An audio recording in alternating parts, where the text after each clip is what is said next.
The youngest of her family, a little latecomer, has been indulged by her mother and the grandmother who knitted her the red shawl that today has the ominous, if brilliant look of blood on snow. The key to unlocking this for me was the idea of Angela Carter herself, was the idea of the narrator, the idea of the author, the idea of the older woman, and how we impart our experiences to the younger generation. To be in a room full of just women making theatre, we have different conversations, we have different concepts of what femininity even is to us and how we explore that. A project that just involves women instantly attracts me and what can come out of that and what we have to say as women about certain issues, whether it's fairy tales or all the political stuff that comes out of it is super interesting.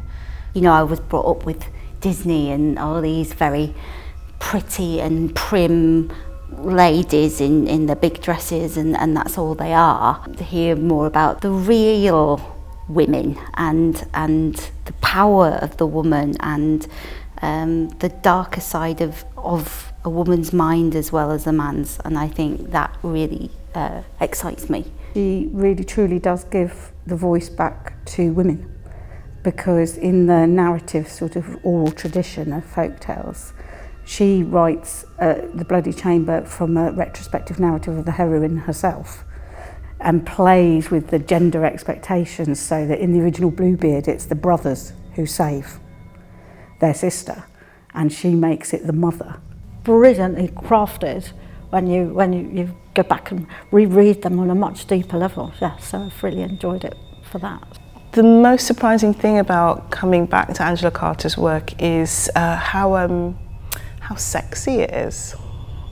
What she does is she brings you in very quickly.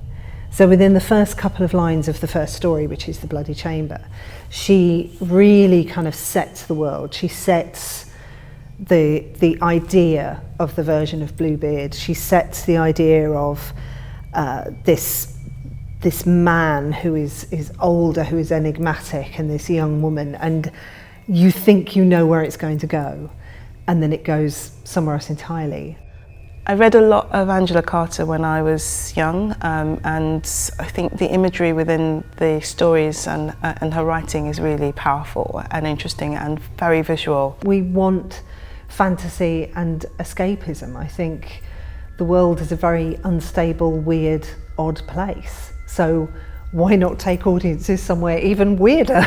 You know, we need to escape. We need to understand. That's what we do as human beings. Is we understand our current state through telling stories about it. And there's a great quote that says that fairy tales are the science fiction of the past.